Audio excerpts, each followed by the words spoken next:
First of all, as well with colleagues, I would like to welcome the Ambassador of Ukraine, Ambassador Grasko. You've shown incredible friendship to many members of these houses, but indeed to the people of Ireland, and also to all of the visitors who are here in the gallery from Ukrainian communities all over Ireland. And I think we need to acknowledge the contribution that so many Ukrainians are making to all of our communities, and we must continue to build on that friendship. And indeed, I recall that in concluding his remarks to the joint houses on the 6th of April 2022, President Zelensky said, "Let us bring our efforts together and show that jointly Ukraine and Ireland can do much more than the biggest country in the world was trying to destroy." And that spirit of solidarity between Ireland and Ukraine should continue. So the question then for us is, on this day, marking 3 years after Russia's brutal invasion, and let's be very clear, as Minister Thomas Byrne said, it was Russia that was entirely responsible for what is happening in this war. What more can we do? I would like to suggest, and Minister, this is something that I think at government level could be raised, that we invite President Zelensky to again address the joint houses, to again be able to express solidarity from these houses and to hear directly from the very brave President of Ukraine. I think what else we can do is that Ireland is known for the exercise of our soft power, and in a couple of weeks the Taoiseach will be meeting with the President of the United States. It's critical in terms of diplomacy that we do speak with those with whom we disagree, and we engage with them. And I agree with colleagues that there are many issues with which we disagree with the United States. But I'm quite confident that the Taoiseach will raise the situation in Ukraine and Ireland's continued support for that, not just with President Trump, but indeed with members of Congress during that visit.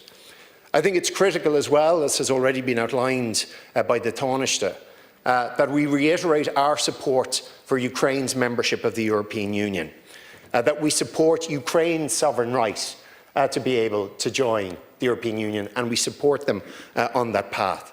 It should be remembered that during Ireland's presidency in 1990 of the European Union, German reunification happened.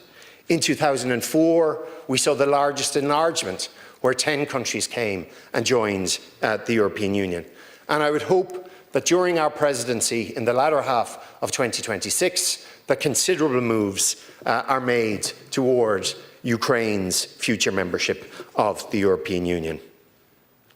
I think it's also really important at this time that we do express EU solidarity, that we express solidarity not just with our friends in Ukraine, but with many of the countries of Central and Eastern Europe who had been warning many of us of the threats of Russia for many years. And perhaps those of us in a more comfortable position were not listening to them.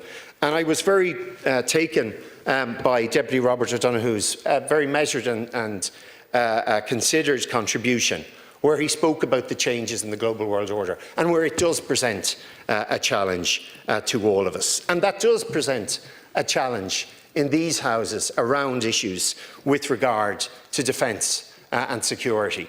And it does mean that we need to be alert to the challenges that we face. And it shouldn't be forgotten that it was from Russia that the cyber attack at the height of the pandemic happened on the health service here in Ireland. We need to remember that Russian vessels are arriving in Irish waters unannounced. These are the kind of challenges that we are going to have to face. And I say to some of those who criticise countries in Central and Eastern Europe around their defence spending, let's be much more realistic about what needs to be done. They're talking about spending up to 5% on defence. Of the total Russian Federation's expenditure last year, 40% was on defence and security. So of course these countries are going to have to up their game when it comes to defence.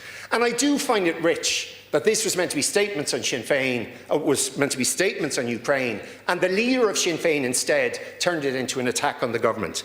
Well, let's be clear. We all know how Sinn Féin's MEPs in the European Parliament voted in support of Russia consistently, and as far as I'm concerned, people on this side of the House will not take lectures from the leader of Sinn Féin, who last week was eulogising an individual involved in the killing of the member of the Defence Forces.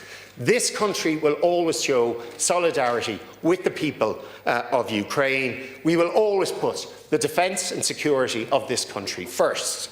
And what I say to all of those from Ukraine who are here, you will continue to be welcome here. You will continue to have the support of the government here. You will continue to have our support on your path to European Union membership. You will continue to have our friendship and our support. And we also express that support to the Baltics and to Poland and the other countries that border Ukraine. This is a really important debate, and the message from this House has to continue to be Slava Ukraine.